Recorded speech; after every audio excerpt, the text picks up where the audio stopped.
Good morning students, today I will teach you your 9th chapter. 9th chapter का name क्या है?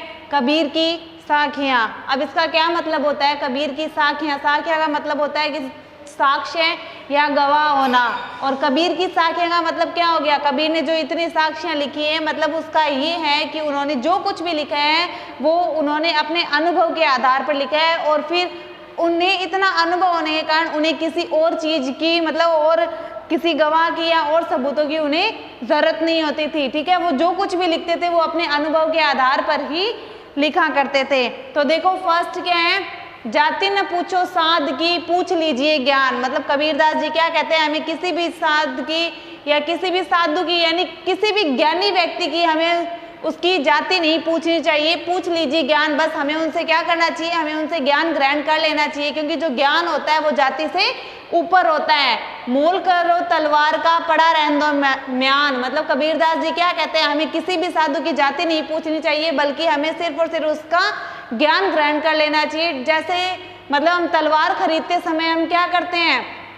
जिस प्रकार तलवार खरीदते समय हम सिर्फ और सिर्फ तलवार का ही मोल करते हैं, हमारे लिए उसके म्यान का कोई मोल नहीं होता। ठीक उसी प्रकार हमें सिर्फ और सिर्फ क्या करना चाहिए? ज्ञान का ही मोल रखना चाहिए, हमें उसकी जाति का मोल नहीं रखना चाहिए। ओके, दोबारा देखो, जाति न पूछो साध की, पूछ लीजिए ज्ञान, मोल करो तलवार का, पड़ा रहने दो म्यान। मतलब कबीरदास जी कहते हैं कि हमें किसी भी व्यक्ति की जाति, यानी किसी ज्ञानी व्यक्ति की, हमें उसकी जाति नहीं पूछनी चाहिए, बल्कि हमें उसका ज्ञान ग्रहण कर लेना चाहिए, क्योंकि जो ज्ञान होता है वो जाति से ऊपर होता है। जैसे हम तलवार खरीदते समय हम सिर्फ और सिर्फ तलवार का ही मोल चुकाते हैं, हमें सिर्फ और सिर्फ तलवार से ही मतलब होता है, हमें उसके म्यान से कोई मतलब नहीं होना चाहिए। ठीक उसी प्रकार हमें सिर्फ और सिर्फ ज्ञान से मतलब होना चाहिए, हमें उसकी जाति से कोई भी मतलब नहीं होना चाहिए, क्योंकि जो ज्ञान होता है वो जाति से बढ़कर होता है।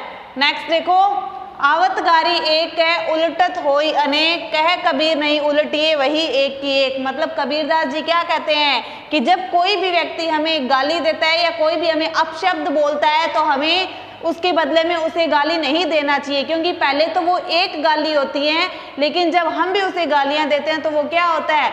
वो एक की जगह अनेक गालियां हो जाती हैं। तो हमें क्या करना चाहिए? हमें उसकी गाली का जवाब हमें उसके प्रेम से देना चाहिए, क्योंकि अगर बुराई का जवाब हम बुराई से देंगे तो वो बुराई बढ़ती जाएगी, और अगर हम बुराई का जवाब हम अच्छाई से देंगे तो बुराई का अंत होना निश्चित है। ओके, दोबारा देखो, आवत गारी एक है, उल्टत होई अनेक। मतलब कबीरदास जी क्या कहते हैं कि अगर कोई भी व्यक्ति हमें गाली देता है तो हमें उसके बदले में क्या करना चाहिए? वो गाली वापस नहीं देनी चाहिए, क्योंकि पहले वो एक गाली होती है, लेकिन उसके बाद में क्या होता है? वो एक की जगह अनेक गालियां हो जाती है। इसलिए हमें उसका जवाब गाली से न देकर उसका जवाब प्रेम से देना चाहिए, क्योंकि बुराई का जवाब अगर हम बुराई से देंगे तो वो बुराई बढ़ेगी, और अगर बुराई का जवाब हम अच्छाई से देंगे तो वो बुराई स्वतः ही नष्ट हो जाएगी। ओके, नेक्स्ट देखो, माला तो कर में फिरे जी भी फिरे मुख माई। मतलब कबीरदास जी क्या कहते हैं कि जो ढोंगी व्यक्ति होता है, जो ईश्वर का दिखावा करता है, उसके हाथ में क्या होता है? उसके हाथ में तो माला फिरती रहती है, और मुंह में क्या होता है? मुंह में राम नाम की जीभ होती है, वो फिरती रहती है। मनवा तो दऊं दिसी फिरे, यह तो सुमिरन नाही। कबीरदास जी कहते हैं कि जो भक्ति का दिखावा करता है उसके हाथ में माला फिरती रहती है, और मुख में क्या होता है? राम नाम घूमता रहता है, और लेकिन उसका जो मन होता है वो दसों दिशाओं में फिरता रहता है। मन दसों दिशाओं में फिरने के कारण ये क्या होती है? ये ईश्वर की भक्ति नहीं होती, क्योंकि ईश्वर की भक्ति के लिए क्या होना जरूरी है? मन का एकाग्र होना, मन का शांत होना बहुत ज्यादा जरूरी है। दोबारा देखो, माला तो कर में फिरे जीबे फिरे मुख माही, मनवा तो दहु दिसी फिरे, यह तो सुमिरन नाही। मतलब कबीरदास जी कहते हैं कि जो व्यक्ति ढोंगी होता है और भक्ति का दिखावा करता है, उसके हाथ में माला फिरती रहती है, और मुंह में क्या होता है? राम नाम जो शब्द होता है वो घूमता रहता है, और उसका जो मन होता है वो एक जगह नहीं होता, बल्कि उसका जो मन होता है वो दसों दिशाओं में घूमता हुआ रहता है। और दसों दिशाओं में घूमने के कारण उसकी जो भक्ति होती है वो भक्ति में हम काउंट नहीं कर सकते, क्योंकि भक्ति, ईश्वर की भक्ति होने के लिए क्या होना जरूरी है? किसी व्यक्ति का जो मन होता है, जो मन का एकाग्र होना बहुत ज़्यादा ज़रूरी है। Is that clear?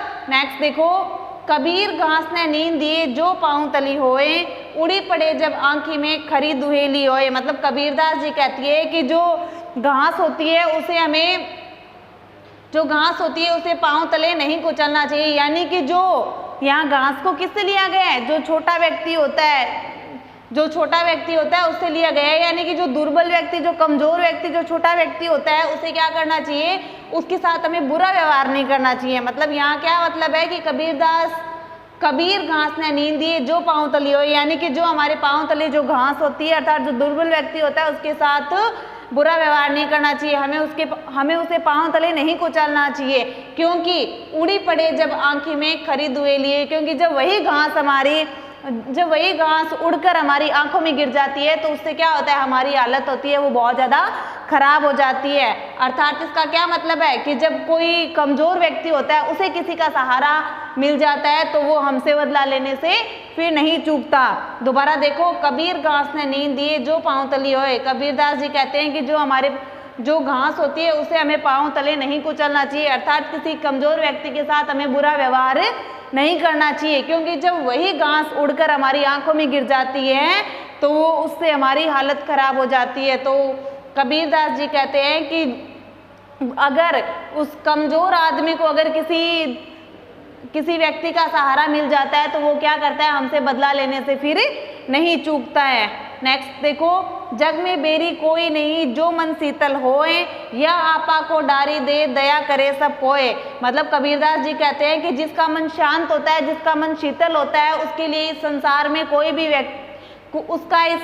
कोई भी शत्रु नहीं है। या आपा को डारी दे दया करे सब कोई। यदि व्यक्ति अपने मन से अहंकार को निकाल दे तो सभी लोग क्या करेंगे? उस पर दया करने लग जाएंगे। अगर वह व्यक्ति अहंकार से भरा हुआ होगा तो सभी लोग उससे नफरत करेंगे, लेकिन अगर कोई व्यक्ति अपने मन से अहंकार को त्याग देता है तो सभी लोग उससे प्रेम करते हैं और फिर इस संसार में कोई भी उसका शत्रु नहीं होता। ठीक है, उसके लिए सबका मन होता है वो एकदम शीतल होता है। दोबारा देखो, जग में बैरी कोई नहीं जो मन शीतल होए। मतलब कबीरदास जी कहते हैं कि जिसका मन शीतल होता है, जिसका मन एकदम साफ होता है, उसके लिए संसार में कोई भी शत्रु नहीं है। अगर या आपा को डारी दे दया करे सब कोई, यानी कि मन हमारा शीतल तभी होता है जब हम अपने अहंकार को त्याग देते हैं।